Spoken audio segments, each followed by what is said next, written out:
Good morning, parish orphans and retrogrades. Today, I bring to you Mr. Cameron O'Hearn, the director of the exciting new documentary about the traditional Latin Mass called Mass of the Ages. And I have a really good interview set up with him. We both promised each other we'd do a good interview right now. So everyone, I present to you without further ado, Mr. Cameron O'Hearn. Thanks for joining me today, bud. Hey, thanks for having me, Timothy. Am I a retrograde just for being on your show, or how do I get into that club?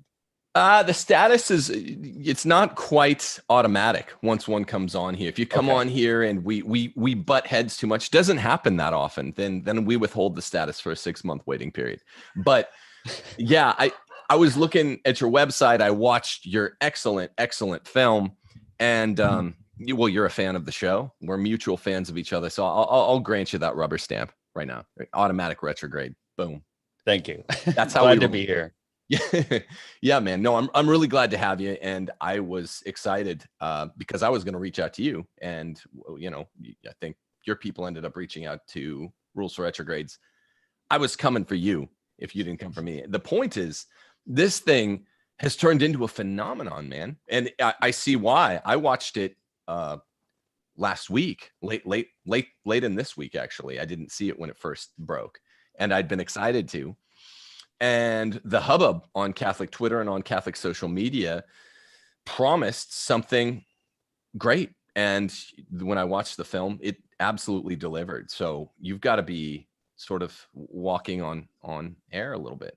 I feel like I'm in the Twilight Zone, because for a long time, it was just me and my wife who watched the film, just knew what it was.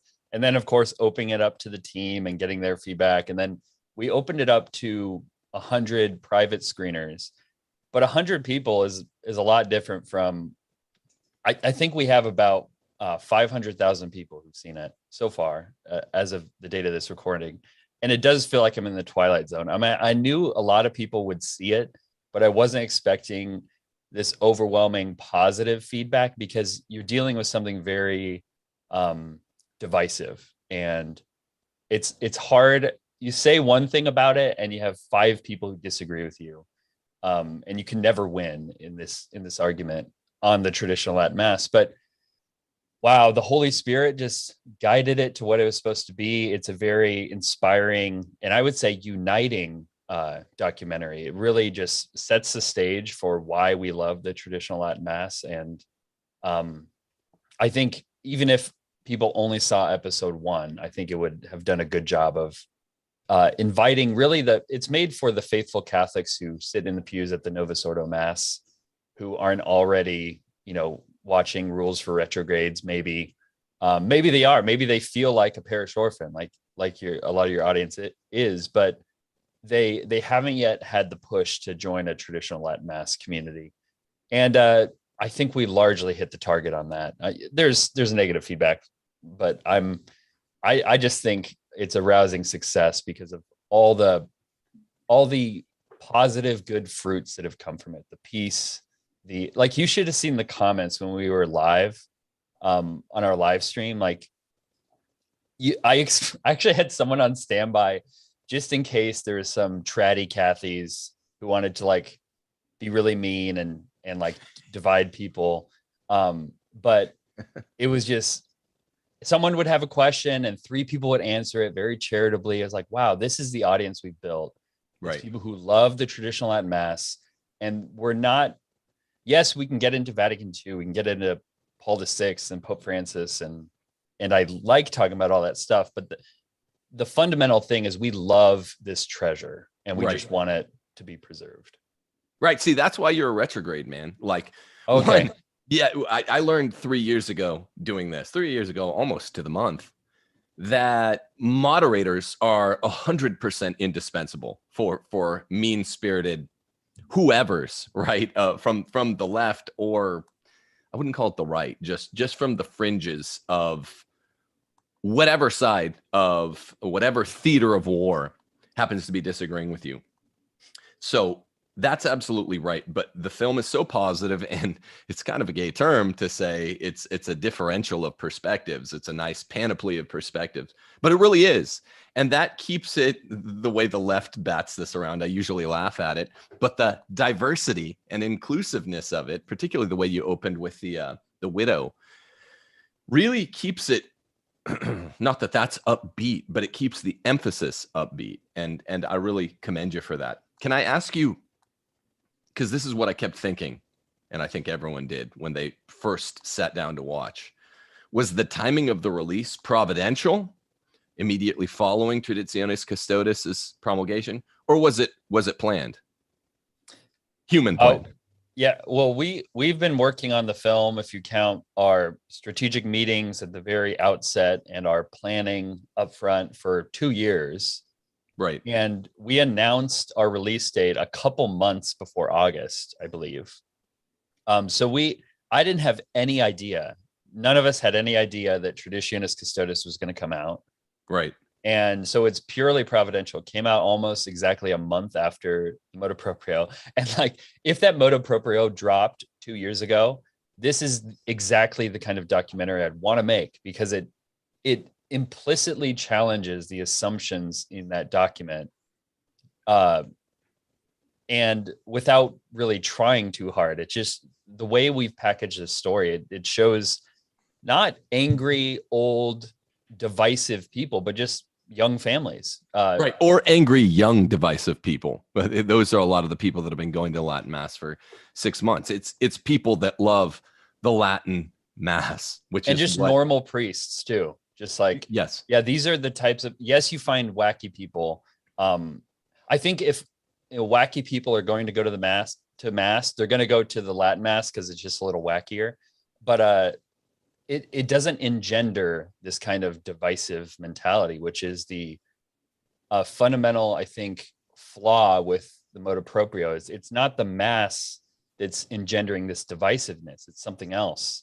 And it's interesting. We had this documentary just like ready to go a month after that Motu Proprio. So certainly it was providential. In your answer, I read providential. Yeah, 100% then.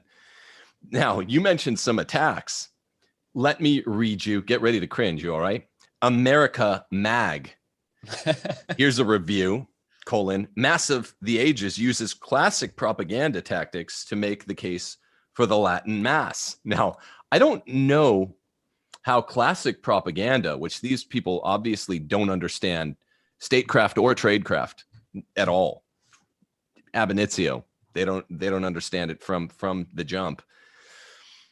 How could saying that you love a beautiful form of liturgy ever be anything other than an aesthetics piece? They critique, these America magazine writers, together with the editor, the fact that you have an aesthetic love for it. Let me read you a piece of the claptrap. You're right. Ready for the coffee clutch for the slack-jawed left cats? Yeah. Yeah, here, just earmuffs if you can't hear it, but I want to read it for the audience. The nuptial bond breaking would end. No one would be lonely. To its credit, the rather briskly paced argument for the Latin Mass, directed by Cameron O'Hearn, acknowledges the thing that fuels the burning desire among many to see a return to the traditional Mass: aesthetics, right? As if that's a dumb thing. The incense and the mystery. Among those who weigh in on the cosmetic prose of the pre-Vatican II rite is Jimmy Fallon, who remembers being an altar boy, as do several celebrities who appear in this film. None of them, unlike this critic, in parentheses, are old enough to remember serving as an altar boy in Latin. It is pure nostalgia, though Mr. O'Hearn wants to make it something more. Yeah. I mean, did a woman write that? What do you say to that? Is this pure nostalgia? This is pure retardation. I read that interview or that review. We actually sent out pre-release copies. We said, okay, all press is good press.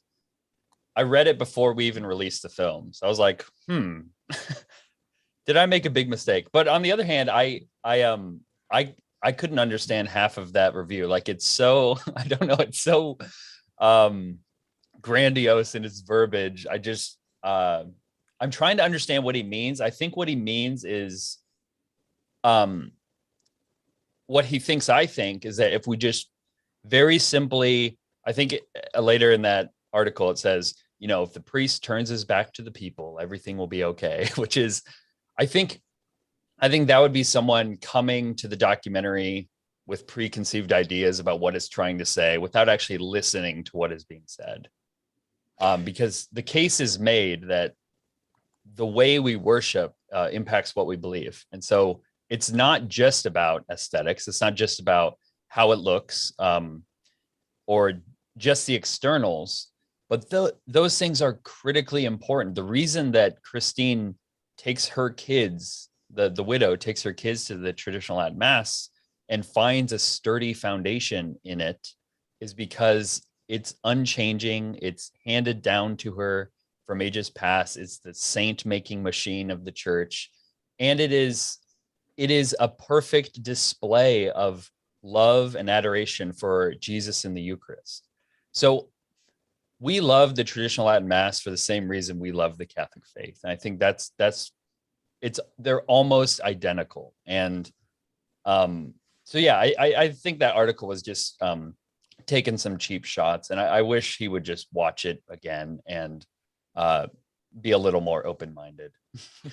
Well, one of your FAQs on the website speaks to what is an ostensible concern of whoever wrote this piece of claptrap, i.e., I don't think he understands the difference between necessary and sufficient conditions, right? For the possibility of something. A necessary condition is needed.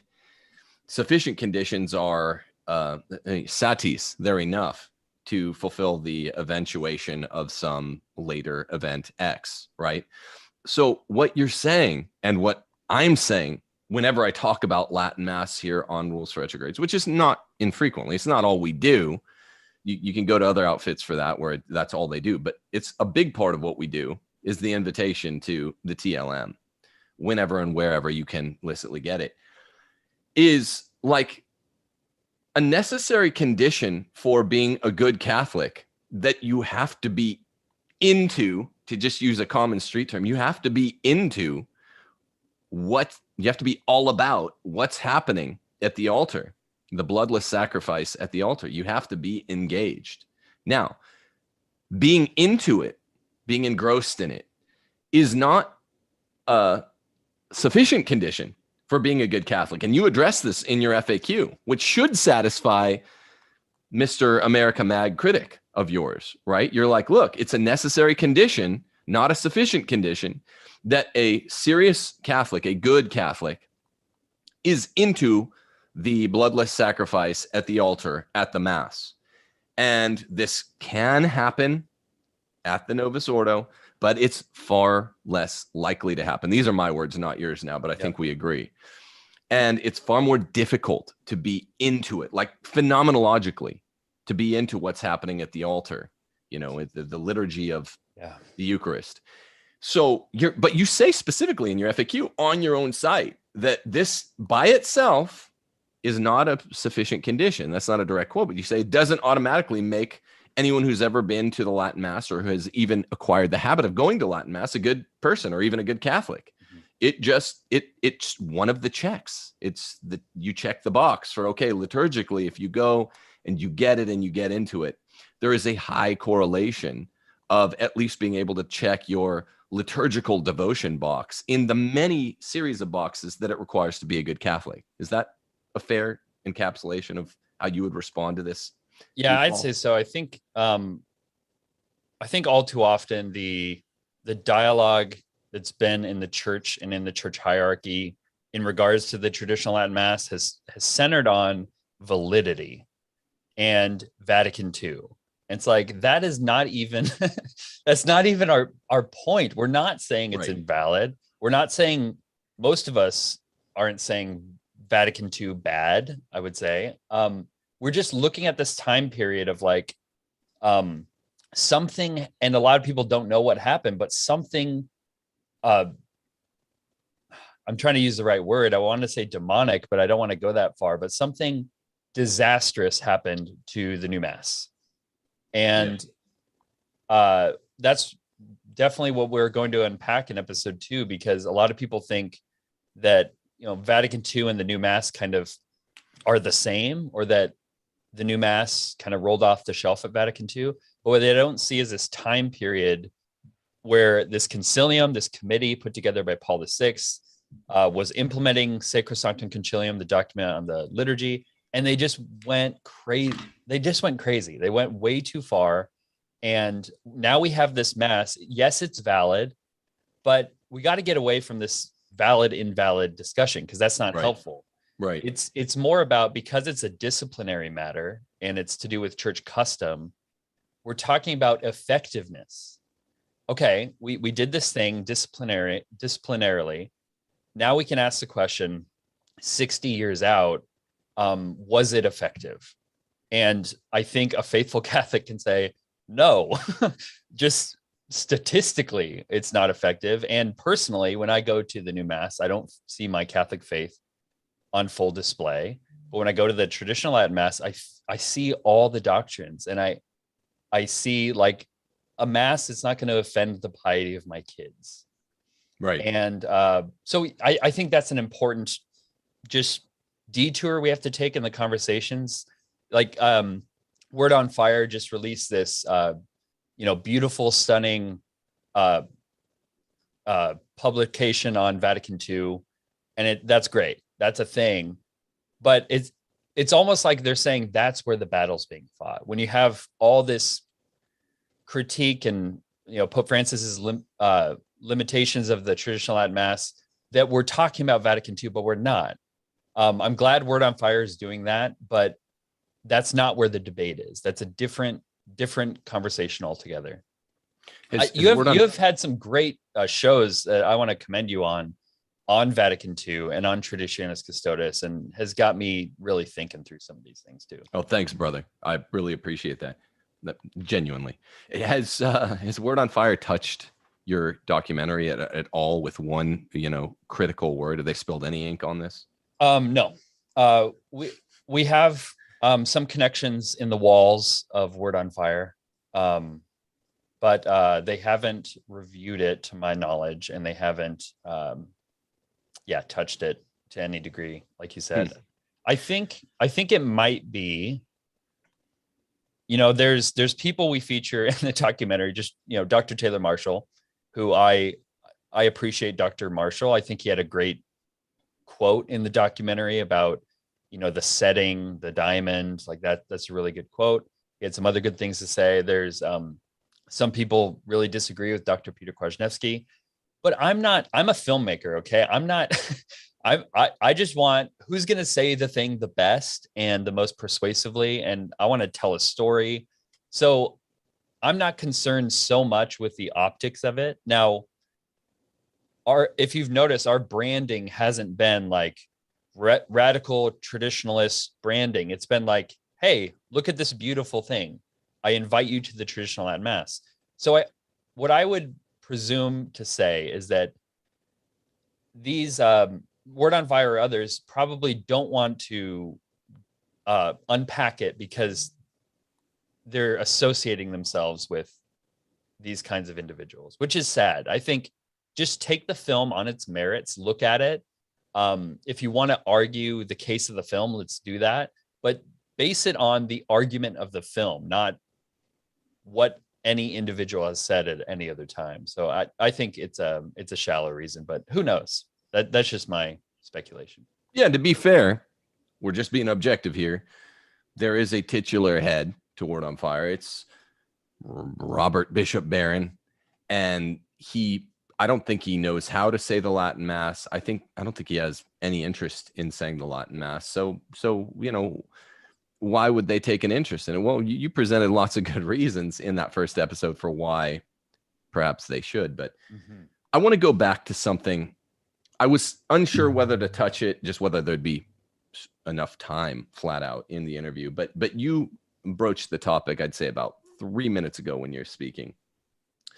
Sacrosanctum Concilium is a series of guidelines there are at least, what I do on Rules for Retrogrades is I trace out at least 3 degrees of separation between what we see if we get stuck at a Novus Ordo on Sunday at 99% of the parishes, monkeys music and some goofball cleric that's giving some goofball homiletics and who clearly is rushing past the liturgy of the Eucharist with weird consecration stance, facing the people and all the rest. There's 3 degrees of separation, okay? Because first there's Sacrosanctum Concilium, which is really what the Syllabus of Errors, Paul VI, the rest of the 2,000-year-old magisterium calls us to revere, is an ecumenical council's document. It doesn't matter whether or not there's dogma in that document, because there is none in Sacrosanctum Concilium, but it's really, as Raymond Arroyo was pointing out 6 weeks ago, right after Traditionis Custodes, it's really good. Sacrosanctum Concilium, the first degree, now that's not good. The first degree of separation represents the typical organic, mild, non-abrupt change, just, legit liturgical development that would have left the TLM quite intact. I mean, it would basically be just an organically modified TLM. The way I read Sacrosanctum Concilium. Is it vague? Yes, because as you point out on your website, it's a guideline. But then you get to 4.5 years later with the work product of the Concilium, number 2, known as the Missal of Paul VI.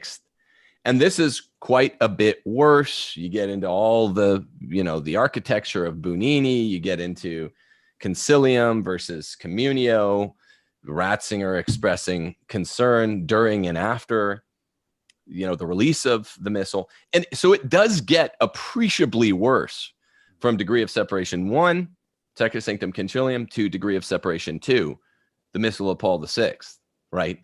It gets appreciably way, way worse, way less organic change, since Cardinal Burke has kind of validated that distinction, way more abrupt, whatever.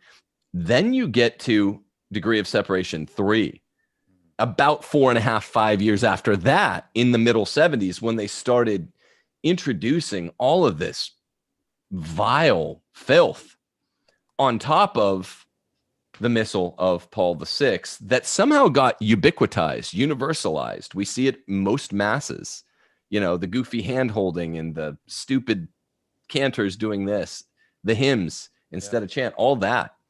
That was really 3 degrees of separation away from Sacrosanctum Concilium. So I like how on your website you reference a radical agenda that was implemented after the council. And I would say there are probably a lot of wicked prelates at the council that knew before and during the council that it would be implemented. So it's sort of a prefigurement. But the radical agenda was actually implemented later. Would you agree with this characterization that really vindicates the involvement that the council itself had with the liturgy, at least the documentary evidence? Yeah, I agree with your response to Pope Francis to say, yes, let's embrace Vatican II. And by that, we mean Sacrosanctum Concilium. Let's start having the new masses patterned after Sacrosanctum Concilium. Because when you actually read the document, yes, there are ambiguous phrases that, were put in there on purpose. But as a whole, if you just read it as a whole, it's like, okay, this is why over 2,000 bishops voted for it, including Archbishop Lefebvre, and only 6 or so dissented, because it's pretty much a conservative, rewrite or reassembly of the traditional Latin Mass, and that's been done, in centuries past. So, and you go to a traditional Latin Mass and you see that there are things that could use changes, but when I say the word change, man, that is a very loaded term, because what I'm not saying, what you're not saying, is like, let's start, doing table altars or like changing the music. Or so we have a mess in front of us. We have, like you said, Sacrosanctum Concilium happened. Then the committee, the concilium, put together the new mass and just took a bunch of liberties because Bunini kind of orchestrated that. And he didn't get everything done he wanted to, but certainly got a lot done. You just look at the vast amount of prayers that were rewritten, and how many things were removed. And then you have this third degree, which boggles my mind, because why, after the pontificate of Benedict XVI, John Paul II, who opened up, celebration of the traditional Latin Mass, and people in positions of power like Cardinal Sarah, do we still have 99.9% of masses are facing the people? It's entirely out loud. It's casual. Communion is given on the hand. I mean, this is just what the average Catholic family has to wrestle with. It's like, where am I going to Mass? And this third degree of separation, I think the documentary is really shining a light on this second degree. So episode 2, we're getting into what happened with the concilium, all the changes that were made, because I think that's going to do a lot of good. We're going to, give more light than dark. We're going to not raise more questions than we answer. We just want to give people the facts. We want to tell the story, simple, charitable. Here you go. Here's actually what happened. And it's going to shock a lot of people. And then the conversation is going to shift away from Vatican II this, Vatican II that, to, oh man, we need to pray and strive, firstly, to remove that third degree of separation. Let's get priests to actually offer the new Mass in a sacred, reverent way. Let's bring back all the things we want, like in Sacrosanctum concilium. And then we need to, as Catholic families, we need to take shelter in good Catholic parishes, traditional parishes, while the church figures out phase 2, because we can't do anything about the rubrics. We can't change any of that. And we can't wait for the church to change that. Right. So that's why I go to traditional Latin Mass, is because I can't wait on the church. I see all these degrees of separation. I'm like, well, the church has to figure it out. I don't have a pedigree in as a bishop, and I just want to go to a Mass that doesn't offend the piety of my children. So yeah, I do agree with your distinctions there. Certainly. So when does episode 2 drop? This sounds really, really good.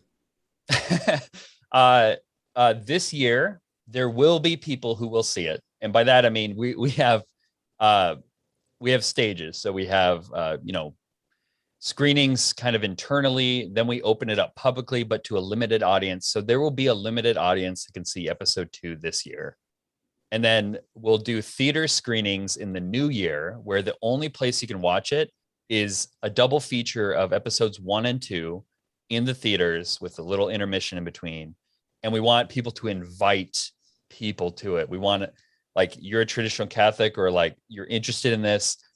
This will be a period of time where we want you to invite your family and friends, priest friends, get a bishop to attend, because we really want to create this groundswell where we reframe the conversation. So episode 2 in the new year, we'll start releasing it publicly in theaters, and we'll be doing screenings across the country too. Man, that sounds really, really good. Okay, so and if you're looking for one more addendum to that list of folks who get to pre-screen, I'd put myself forward. But let me say this: you address, I agree with everything you've said. Is the TLM better? Let me just straight up ask that, because I think it is. Now, that doesn't mean that it makes you a better Catholic. I like how you said that, but is the TLM better? Opinion? Oh, you can opine, and that doesn't violate anything that you or I have said about the inviolability of Vatican II, the semi-violability of the concilium and the new missal, which can be undone, unlike Vatican II. And it definitely, it steps right beyond the kinds of unspoken, secretly nodded liturgical changes in degree of separation 3. But is the TLM better?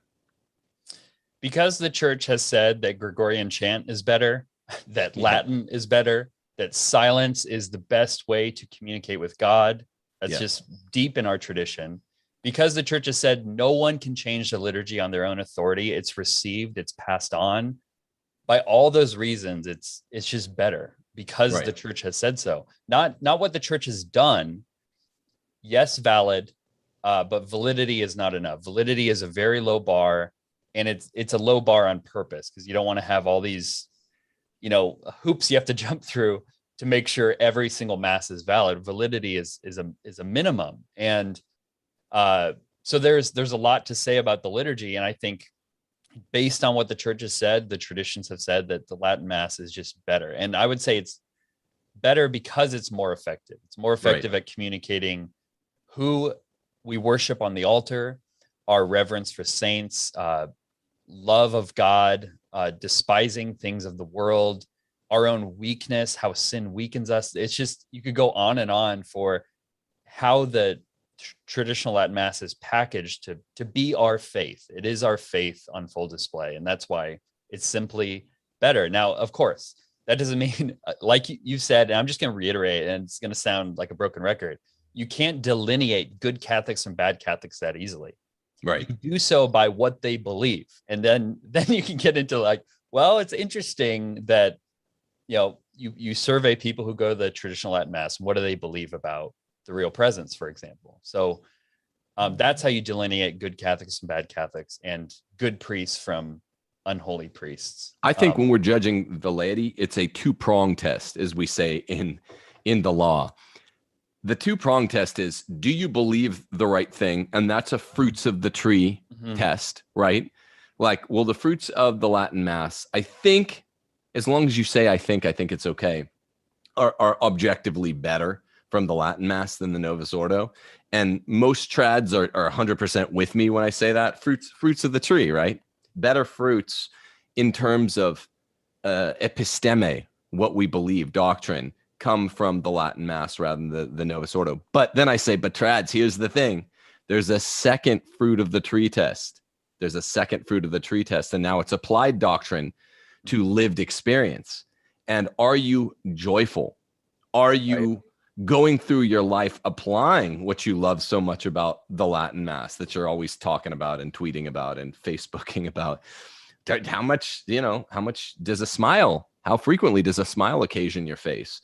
That's a second fruit of the tree test that we trads have got to be better at, because we do apply that first fruit of the tree test for knowledge. Now we have to go a lived experience. Well, if it is this much better, it ought to make them it ought to be a smile factory, and the homos on the left ought to love that. Well, I don't want people like smiling at me when I'm at Mass and like turning around and no after. Okay, after. Yeah, before or don't. After, yeah. Or like you're both, I've seen that you're back, you both have kids, like all rolling your eyes together, and there's a little bit of camaraderie, like, hey, is this your first time here? And a little bit of chatter, in the back, just you see someone you don't know. But yeah, totally. I'm on the same page. I think I conflated those two too easily, of like good beliefs with a good person, but you're absolutely right. So you can't delineate good Catholics that easily just by where they attend. Yeah, the former trads love, the latter they kind of neglect. But anyway, any parting shots? Sorry, it sounded like you had something. I want to ask you a question. Got it. This is my show, if you would allow me. Interview paradigmatic change. Go, do it. Yeah. So I was thinking about your analogy about Quo Primum and Vatican I. Gotcha. And just to sum up very, very terribly, Vatican I is a royal flush. Quo Primum is like a pear. And that's how you delineate like the hierarchy, right? Yeah, something like I think I said ecumenical council is a straight flush, and any ex cathedra statements are royal flush. But okay, straight flush. Go on. Yeah, let's go with straight flush. Okay. So I was thinking about that, and I want to put a question to you. So since Quo Primum spoke in specific terms about the missal, and Vatican I speaks in general terms, question one does the specific supersede the general? So let me conflate it again with another analogy you had, which was the shopping analogy. So you got to go to the grocery store, and on one instance, your mom says get 2 things. Another instance, she says 3 things. Right. So,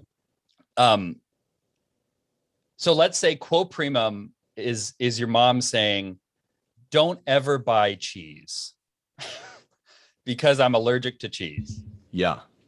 And then Vatican I is your mom saying, go and get me every single dairy product from the grocery store.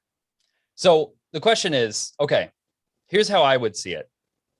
The specific statement was made in quo primum, and you'd have to argue that the Latin Mass could never be abrogated. It certainly can be revised. But then Vatican I gives a general statement about disciplinary infallibility.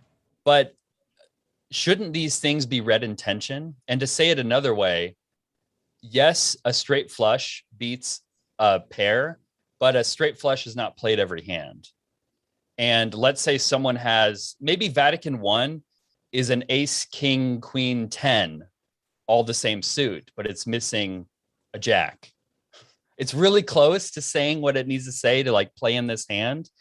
But quo primum is that pair of jacks, is that very specific, like, yes, it's a pair, but the pair plays, because in this instance, Vatican I doesn't play.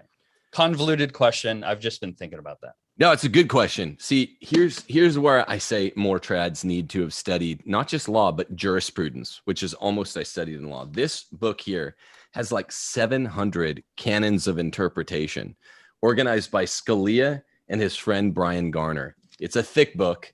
It's one of the, I actually think I have his interview, or I have his signature, because he would always come to my law school because he liked University of San Diego. So reading law, the interpretation of legal texts, there are like 700 canons of interpretation, and they work for legal ecclesiastical texts too. So the question is this: when you have interjurisdictionality, like, you know, does ace high beat a jack high? Yes, when you have the same hand, right? So, and that's kind of the equivalent of being more specific. If you have 2 similar documents of similar legal pedigree, you know, 2 straight flushes, then you look to, you know, is this ace high or is this 9 high? But, and there is a trick there. But the problem with talking about the Vatican I Pastor Aeternus document is it's relatively specific. It's sweeping, but it's specifically sweeping, particularly paragraphs 2, 8, and 9. So yes, there could be gloss added to it, as we say in one of the canons of interpretation here by Scalia, but the gloss has to be added by a similar hand or above. Oh, okay. And if the magisterium works as much as we're always boasting it does to Protestants, you don't even have a magisterium, or Muslims. How does this work? How does the interpretation of your sacred text work without a magisterium? The silliest thing about our faith is that at times we're left questioning whether or not it actually works this mechanistically. We want it to work mechanistically the way the canons of interpretation do. So it really does need, there's nothing to debate here. If we want to add gloss to Vatican I, the church, according to the way the magisterium ostensibly works, has to do it at the level of another ecumenical council or above.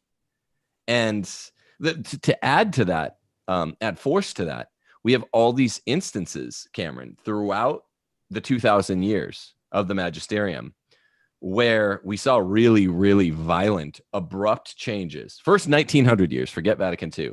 Violent, abrupt changes to liturgy that were done as a kind of one-off. So the second part of your question is really good. I'd love to have you back on and talk about it, but we have to run. But it's a great first question and a great second question.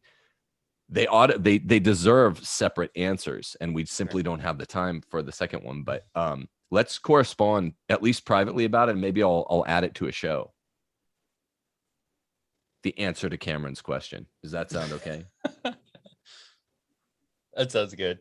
Okay, you're like, whatever. Why is this guy talking to me like I'm a kindergarten? Yeah, I mean, I'm not going to disagree with you that you should have me on your show. Let's I'm not do going to disagree with. I'm not going to go into it. Cool, man. Well, okay. I want to tell everyone, please donate to the film, The Mass of Ages, Mass of the Ages, at the website, right? So go donate to the films because people need help. I mean, like when people make content, whether it's artistic or non-artistic, creative or non-creative, they need help. So please go to Mass of the Ages, liturgy.org, theliturgy.org, theliturgy.org. Go to theliturgy.org and donate to Cameron's Mass of Ages, because this thing has multiple parts and you're going to be attempted to be shut down. It's coming. It happens. My book's coming out, Case for Patriarchy, in a month, and I have all kinds of attacks. But even with just, moderate low limelight, it's incredible. People don't believe it till it happens to them. Money keeps you going, and folks like your product, so they're willing to give. They just forget to a lot of times. Mass of the Ages. Do you have a Patreon account? No. But giving at the site really helps us accomplish our goal, which, like I said earlier, this is made for the average Catholic in the pews, the faithful Catholics out there. We want to reach millions of Catholics because we want to flood traditional Latin Mass with more Catholics. We want thousands of priests to start celebrating the Latin Mass. We want this to be not just a film, but a part of the movement. And so nice. Your gifts will help us, put it into our marketing and distribution. We've reached 500,000 Catholics so far. It's amazing. And your gifts will help us reach millions. So please consider giving. Thank you. Beautiful. Yeah. And people, also toward the end of Aiding Tradition, next week, classes begin at Retrograde Classical Academy. Go to timothyjgordon.com and click enroll. We got 7 excited classes starting in the first week of September, which is next week. And go watch Mass of the Ages. If you haven't watched it, you can see it on YouTube. It's amazing. It's episode 1. I'm excited for episode 2. Cameron O'Hearn, thank you for spending so much time with me here today. And thank you for making this excellent, sublime documentary. Thanks, Timothy. Thanks for allowing me to join your retrograde club. Is that what it's called? The retrograde club or association? Yeah, it's a social club. Okay, cool. Buena Vista Retrograde Club. But Thank you. You're in, man. You're in like flame. And I'll have you back on for that second time to answer that second question. I really will. Okay. Deus Volt, people, stay strong. Keep your head on a swivel. We will see you next week. Peace.